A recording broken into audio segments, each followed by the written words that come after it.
नमस्कार विद्यार्थी मित्र मैत्रिणींनो, केसागर पब्लिकेशनच्या केसागर करिअर अकॅडमी यूट्यूब चॅनलवरती तुमचं पुन्हा एकदा स्वागत आहे.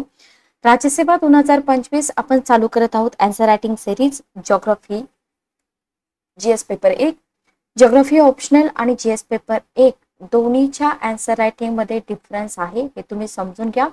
आता सध्या तरी आपण जीएस पेपर 1 साठी आन्सर रायटिंग चालू करत आहोत.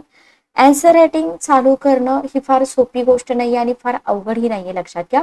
पण त्याच्यासाठी जर तुमच्या प्रॉपर कॉन्सेप्ट क्लिअर नसतील, प्रॉपर तुमच्याकडे बुक्स नसतील, कंटेंट तुमच्याकडे नसेल, तर तिथं तुम्हाला अडचणी येऊ शकतात. ठीक आहे.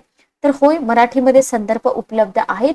आपण जर इथं बघितलं तर तुम्हाला जनरल स्टडीज 1 साठी आपल्या ऑफिशियल वेबसाईटवरती बुक्स अवेलेबल आहेत. इथं हिस्ट्रीचे बुक्स तर मी तुम्हाला सांगत नाही, मी तुम्हाला जिओग्राफीचे बुक्स सांगेल. भारताचा भूगोल डॉक्टर अनिरुद्ध सरांचं एक पुस्तक आहे, वस्तुनिष्ठ प्रश्न उत्तर. त्याच्यानंतर geographical thought, evolution of geographical thought, हे पुस्तक तुम्ही जिओग्राफी ऑप्शनल साठीही यूज करू शकता आणि जीएस पेपर 1 साठी पण तुम्ही यूज करू शकता. ठीक आहे, ओके. त्याच्यानंतर आपल्याला इथं नेक्स्ट एक बुक आहे जीएस पेपर 1 जिओग्राफी ऑप्शनल दोन्हीसाठी तुम्हाला मॅप्स तर अभ्यासावे लागतातच, बरोबर. तर जिओग्राफी थ्रू मॅप्स इंडिया, के सिद्धार्थ आणि एस मुखर्जी सरांचं हे पुस्तक आहे. तर हे आहे भारताशी रिलेटेड नकाशे. जिओग्राफी थ्रू मॅप्स वर्ल्ड हे जगाचा नकाशा. हा मान्य जगाच्या भूगोलावरती जास्त क्वेश्चन येत नाहीत, पण जितके येतात त्याच्यासाठी तरी आपल्याला हे पुस्तक मस्ट आहे. ठीक आहे. इंडिया द फिजिकल ऍस्पेक्ट, के सिद्धार्थ सरांचं पुस्तक आहे. हेही पुस्तक तुम्हाला आन्सर रायटिंग साठी अतिशय उपयोगी पडेल. त्याच्यानंतर आपल्याला कृषी विषयक घटकांवरती पण क्वेश्चन असतात. महाराष्ट्रातील जिल्हे, आता हे तुम्ही नाही घेतलं तरी चालेल, स्पेसिफिक जर तुम्ही मेन्स साठी विचार करत असाल तर. पण तुम्हाला मानवी भूगोलावरती क्वेश्चन असतात. माजिद हुसेन सरांचं पुस्तक आहे, मराठीमध्ये अनुवाद केलाय आपल्या पब्लिकेशनने. तर मानव भूगोलाला काही ऑप्शन नाही, पुस्तक तुम्हाला वापरावंच लागतं. आणि सगळ्यात जे मस्ट पुस्तक आहे तुम्हाला घ्यावंच लागेल ते म्हणजे प्राकृतिक भूगोल. इथूनच आपण आन्सर रायटिंग स्टार्ट करतोय. प्राकृतिक भूगोलामध्ये इथं तुम्हाला भूरूपशास्त्र, हवामानशास्त्र, सागरशास्त्र आणि पर्यावरण भूगोल सगळं तुमचं एकाच पुस्तकामधून कव्हर होत आहे. ठीक आहे, ओके. तर अशा प्रकारे इथं आपल्याला बुक्स मिळत आहेत. बाकी तुम्ही तुमच्या चॉईसनुसार पुस्तकं घेऊ शकता किंवा वर्ल्ड जिओग्राफीसाठी तुम्हाला एक सेपरेट बुक मिळतंय, विश्व भूगोल. तर हे विश्व भूगोल वर्ल्ड जिओग्राफीवरती अगेन मी पुन्हा सांगते की क्वेश्चन कमी असतात, पण आपल्याला कोणताही क्वेश्चन स्किप करायचा नाहीये. ठीक आहे.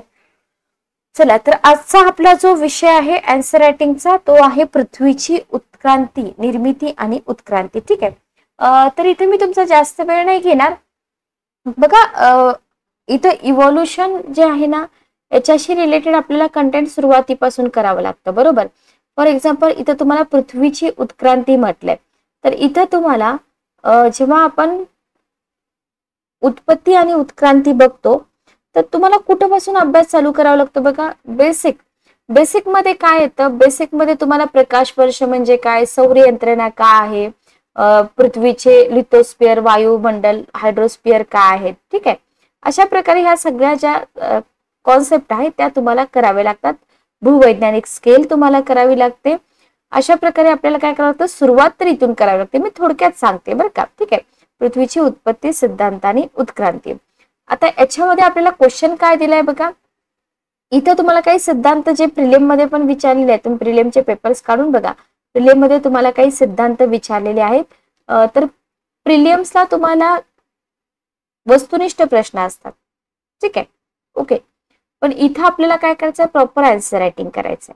पृथ्वीची जी निर्मिती आहे, पृथ्वीची निर्मिती कधी झालेली आहे, पृथ्वीची निर्मिती झाली आहे 4.5 अब्ज वर्षापूर्वी. ठीक आहे. कशी झाली, सौर तेजोमेघापासून झाली. ओके, फक्त ऐकून घ्या, सौर तेजोमेघापासून. ठीक आहे, ओके. सौर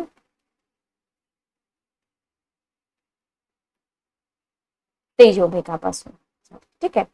भूगर्भीय प्रक्रियांद्वारे आणि जैविक विविधीकरणाद्वारे जिवंत राहण्यायोग्य जे वातावरण आहे ते ग्रहामध्ये विकसित झालं. ओके. आता इथे जर आपण बघितलं, आपला ग्रह जो आहे गुरुत्वाकर्षण असेल किंवा बाकीच्या ज्या घटना असतील हे सगळं आपल्याला इथं समजून घ्यावं लागतं.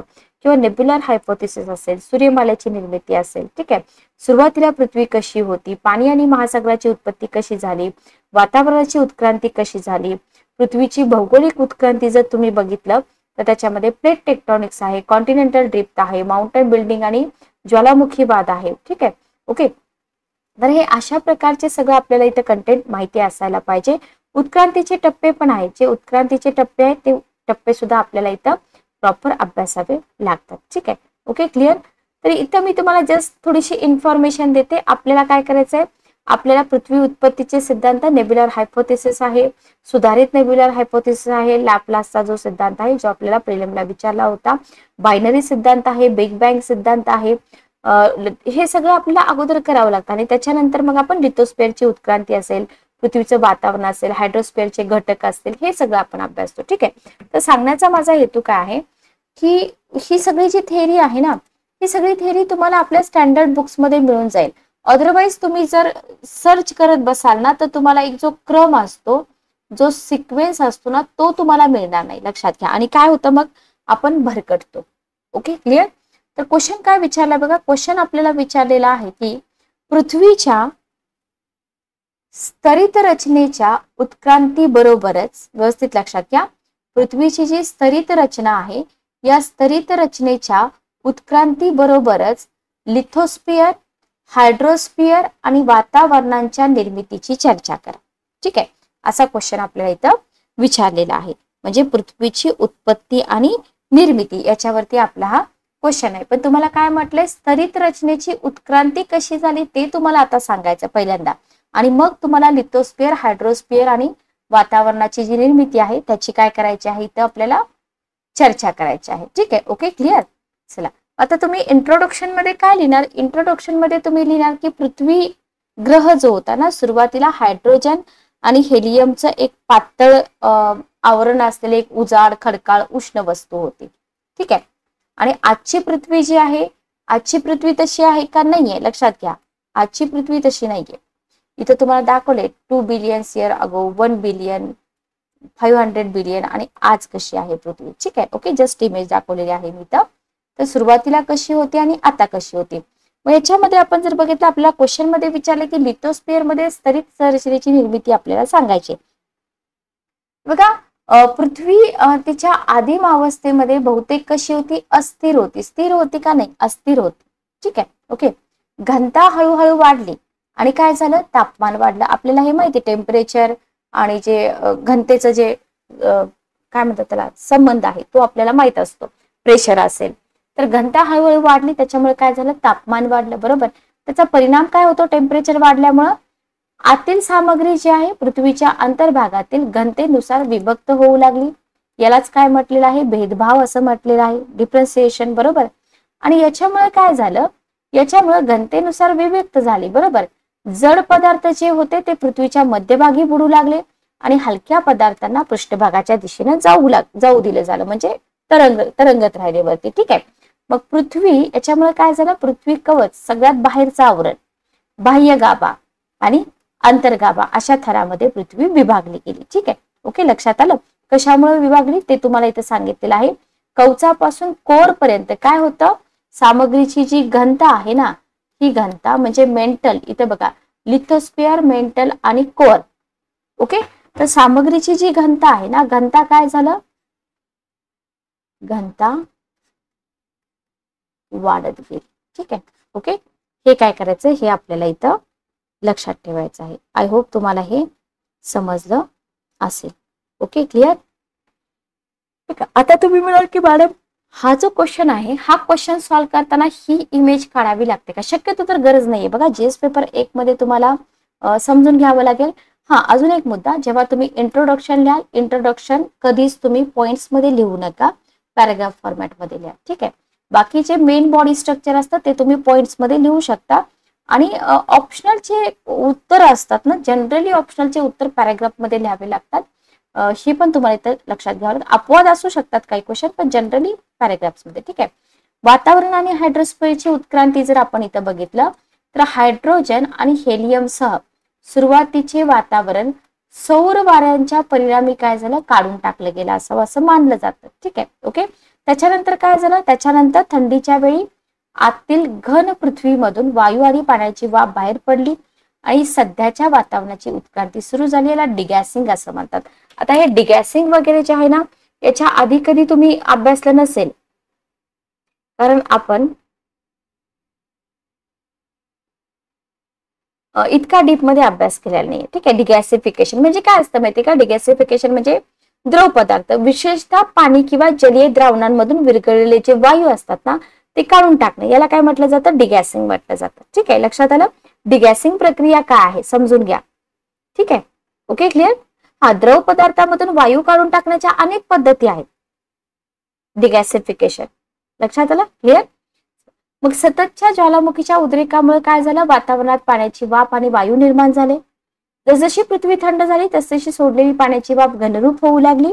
वातावरणातील कार्बन डायऑक्साईड आणि पावसाच्या पाण्यात विरघळला आणि तापमान आणखी कमी झालं आणि अधिक घनता आणि अधिक पाऊस आपल्याला इथं झालेला दिसून येतो. ठीक आहे. ओके. तर इथं आपल्याला वातावरणाची जी निर्मिती आहे ना, तर वातावरणाची निर्मिती हा घटक शिकायला आपल्याला 1 ते 1.5 तास लागतो. लक्षात घ्या. ठीक आहे. बरोबर. म्हणजे एवढं सहजासहजी आपण सगळं करू शकतो का? नाही. आपल्याला हे सगळं व्यवस्थित वाचावं लागतं की वातावरणाची निर्मिती कशी झाली, वातावरण म्हणजे काय, त्याचे घटक आणि रचना स्पष्ट करा. Okay, clear. तर अशा प्रकारे आपल्याला काय करायचं इथं लक्षात ठेवायचं आहे. भूपृष्ठावर पडणारं पावसाचं पाणी काय होतं, उदासीनतेत जमा होऊन काय होतं, महासागरांना इथं जन्म दिला जातो किंवा महासागर तयार होतात. तर हे जीएस साठी आहे, 250 शब्दामध्ये आहे, म्हणजे आपलं उत्तर इतकंच असणार. इथं तुम्हाला जे आपला हायड्रोस्फिअर आहे ना, त्याच्याबद्दल तुम्हाला एक इमेज टाकलेली आहे. इंटिरियर स्ट्रक्चर ऑफ अर्थ, इथं बघा, inner core, outer core, mantle. बरोबर. Okay, clear. लक्षात आलं. इथं तुम्हाला 780 हे फिगर्स आहेत ना, किलोमीटर मध्ये पण लक्षात ठेवा आणि माइल्स मध्ये पण लक्षात ठेवा. ठीक आहे. इथे तुम्हाला स्ट्रक्चर ऑफ क्रस्ट दिलेला आहे. ओके. इथे तुम्हाला कॉन्टिनेंटल शेल्फ, ओशन बेसिन आहे, ग्रॅनाटिक रॉक आहे. ठीक आहे. बेसाल्ट आहे, कॉन्टिनेंट आहे. तर ह्या अशा प्रकारच्या इमेज तुम्ही काढू शकता, पण क्वेश्चनची नीड असेल तरच काढले पाहिजे. बाकी तुम्ही सांगता कशी कराल उत्तराची. लिथोस्फिअर, वातावरण आणि हायड्रोस्फिअरच्या उत्क्रांतीमुळे प्रकाश संश्लेषणाची उत्क्रांती झाली.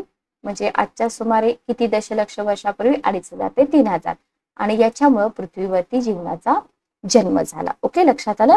तर चर्चा करा म्हटलेलं आहे. तर अशा प्रकारे तुम्ही उत्तरं लिहिली पाहिजेत. नेक्स्ट क्वेश्चन काय आहे बघा.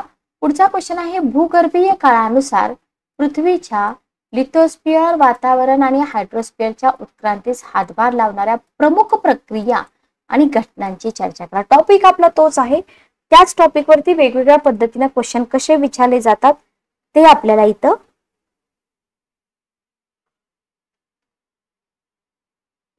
समजून घ्यायचं. ठीक आहे. ओके.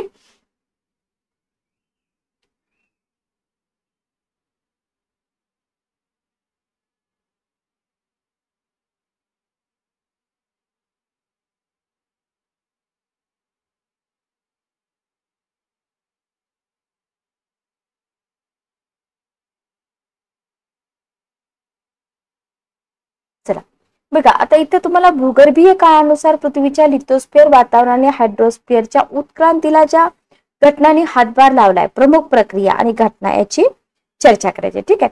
बघा, उत्तराची जी सुरुवात आहे ना, प्रश्नाचा संदर्भ निश्चित करणाऱ्या चर्चेने आपल्याला करायची. हे तर आपल्याला माहित असतं. पृथ्वीच्या लिथोस्फिअरच्या उत्क्रांतीला कोणत्या घटना कारणीभूत ठरल्या हे आधी आपल्याला माहित पाहिजे, तर आपण इथं लिहू शकणार आहे. बरोबर. पृथ्वीच्या वातावरण आणि जलमंडलाच्या उत्क्रांतीस कारणीभूत ठरणाऱ्या घटनांचं स्पष्टीकरण द्यायचंय आणि योग्य रीतीने आपल्याला काय करायचं इथं समारोप करायचं. ओके, क्वेश्चन समजून घ्या. क्वेश्चन मध्ये आपल्याला काय विचारलंय. आता सुरुवात काय करणार तुम्ही, सुरुवात तुम्ही सांगणार की सतत गतिमान आणि सतत बदलणारा ग्रह आहे आपला. पृथ्वीमध्ये भूवैज्ञानिक काळानुसार अनेक महत्वपूर्ण बदल घडले. लिथोस्फिअर, वातावरण, हायड्रोस्फिअरची उत्क्रांती ही विविध प्रक्रिया आणि घटनांचा काय आहे, एक जटिल परस्पर संबंध आहे, ज्याने ग्रहाला त्याच्या सद्यस्थितीमध्ये आकार दिला. ठीक आहे. हे अचानक घडलेलं आहे का? नाही. ह्या घटना एक जटिल असा परस्पर संबंध आहे आणि सध्याचा जो आकार आहे तो आपल्याला इथं दिसून येतोय. Okay, clear. आता इथं तुम्ही लिथोस्फिअरची उत्क्रांती जर बघितली, इथं काय विचारलं या क्वेश्चन मध्ये, घटना सांगा म्हटलंय तुम्हाला, बरोबर. पृथ्वीची निर्मिती हा मुद्दा आपण पाठीमागे पण बघितला होता 4.6 अब्ज वर्षापूर्वी. तर पृथ्वीची निर्मिती वैश्विक धूळ आणि वायूच्या साचण्यानं झाली, बरोबर. त्याच्यामुळे काय झालं, प्रारंभिक कवच कसं बनलं, जड पदार्थ गाभ्यामध्ये स्थायिक झाले, पाठीमागे आपण घनता वगैरे बघितली, आणि हलक्या पदार्थ कवच तयार, बरोबर. प्रारंभिक टेक्टोनिक क्रियाकलाप 4 अब्ज वर्षापूर्वी, म्हणजे पृथ्वीच्या सुरुवातीच्या ज्वालामुखी क्रियाकलापाने वायू आणि वितळलेले पदार्थ सोडले गेले. त्याच्यामुळे काय झालं, इथं आकार जो आहे त्याच्यामध्ये आपल्याला योगदान दिलेलं दिसून येतं. त्याच्यानंतर आहे 3 अब्ज वर्षापूर्वी महाद्वीपांची निर्मिती. प्लेट टेक्टोनिक्सने काय केलं, अति महाद्वीपांच्या निर्मितीमध्ये आणि खंडित होण्यामध्ये महत्वाची भूमिका निभावली, बरोबर. त्याच्यामुळे जे आधुनिक खंड आहे त्याचा विकास झालेला आपल्याला इथं दिसून येतो. आणि आता चालू असलेली प्लेट टेक्टोनिक सुमारे 3 अब्ज वर्षापासून आतापर्यंत, आता पण चालू आहे असं म्हटलं जातं. तर टेक्टोनिक प्लेट्सची सतत हालचाल, भूकंप, ज्वालामुखी क्रियाकलाप आणि पृथ्वीच्या पृष्ठभागाचा आकार काय होत आहे, बदलत आहे. तर हे तुम्हाला इथं काय करायचं, हे तुम्हाला इथं व्यवस्थित लक्षात ठेवायचं आहे. ठीक आहे, बघा क्वेश्चन कसा विचारलाय त्याच्यावरती डिपेंड करतं. त्याच्यानंतर आहे माउंटन बिल्डिंग आणि इरोजन. इथं काय झालं, प्लेटच्या टकरामुळे पर्वतरांगा तयार झाल्या, धूप प्रक्रिया सतत लँडस्केप मध्ये बदलत गेल्या, बरोबर. आणि वातावरणाची उत्क्रांती जर तुम्ही बघितली तर इथं आदिम वातावरण, ऑक्सिजनेशन, नायट्रोजन आणि ट्रेस गॅसेसची उत्क्रांती हे मुद्दे तुमच्या आन्सर रायटिंग मध्ये आले पाहिजेत, सोबतच मानव प्रेरित बदल. ठीक आहे, ओके. तर आपण आधी काय बघितलं, आपण लिथोस्फिअरची उत्क्रांती बघितली, त्याच्यानंतर आपण वातावरणाची उत्क्रांती बघतोय, त्याच्यानंतर आपण बघतोय हायड्रोस्फिअरची उत्क्रांती. ठीक आहे, ओके. तर इथं महासागरांची निर्मिती, आपला कोणता पार्ट राहिलेला आहे, वातावरणाची उत्क्रांती. ठीक आहे, तर 4.4 अब्ज वर्षापूर्वी ज्वालामुखीतून बाहेर पडण्याने पाण्याची वाफ, कार्बन डायऑक्साईड, मिथेन आणि अमोनिया यांनी बनलेले प्रारंभिक वातावरण तयार केले. ओके, तर हे तुम्हाला लिहायचं आहे 4.4 अब्ज वर्षापूर्वी, 2.4 अब्ज वर्षापूर्वी. तर ऑक्सिजनेशन म्हणजे काय, सायनोबॅक्टेरिया सारख्या प्रकाश संश्लेषक जीवाच्या उदयामुळे काय झालं, ऑक्सिजन सोडला गेला आणि त्याच्यामुळे ग्रेट ऑक्सिजनेशन इव्हेंट जे आहे ना, त्याच्यामुळे वातावरणातील रचनेमध्ये आपल्याला लक्षणीय बदल झालेले दिसून येतात. नायट्रोजन आणि ट्रेस गॅसेसची उत्क्रांती, इथे जर आपण बघितलं तर नायट्रोजन, ट्रेस वायू. आता इथे तुम्ही म्हणाल की मॅडम ट्रेस वायू म्हणजे काय, तुमच्यासाठी क्वेश्चन, किती विद्यार्थ्यांना माहित आहे ट्रेस गॅसेस म्हणजे काय, बोला चला बघूया, माहिती आहे का. म्हणून आपल्याला पुस्तकं जी आहेत ना स्टँडर्ड वापरणं गरजेचं आहे. ठीक आहे, हा बघा, ट्रेस गॅसेस म्हणजे काय असतात माहिती का, स्मॉल अमाऊंट मध्ये जे प्रेझेंट असतात ना, small amount within an environment such as planet atmosphere असं म्हणू शकतात. तर त्याला आपण ट्रेस गॅसेस म्हणतो, बरोबर. म्हणजे ग्रहाच्या वातावरणामध्ये कमी प्रमाणामध्ये तुम्हाला दिसून येतात. ठीक आहे, ओके. तर हे तुम्हाला इथं लक्षात ठेवायचं, ट्रेस वायू म्हणजे काय, कमी प्रमाणात असतात. कोणते आहेत मग सांगू शकता, हायड्रोजन ट्रेस वायू आहे, हायड्रोजन ट्रेस वायू आहे का, ट्रेस गॅसेस म्हणजे काय,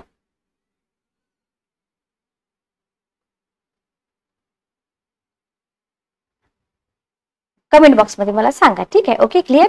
याचा पण जो परिणाम आहे वातावरणाच्या रचनेवर जैविक आणि भूवैज्ञानिक प्रक्रियांचा प्रभाव आपल्याला पडलेला दिसून येतो. ओके, आता मानव प्रेरित बदल आहेत. गेली काही शतके जर आपण बघितलं तर औद्योगिकीकरण आणि मानवी क्रियाकलाप जे आहेत ना, त्याच्यामुळे काय झालंय, हरितगृह वायूमध्ये वाढ झाली, बरोबर.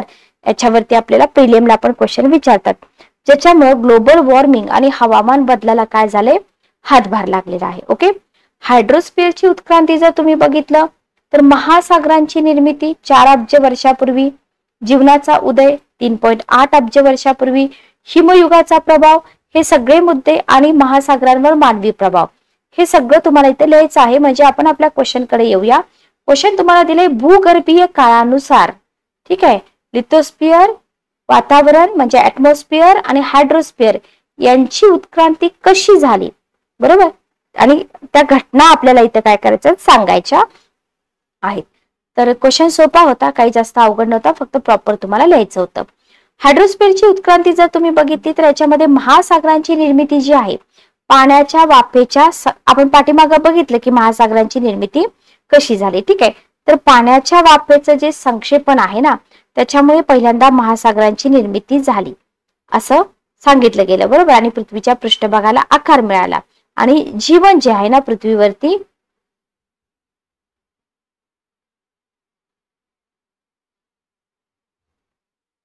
इथं आपल्याला झालेली दिसून येते. Okay, clear.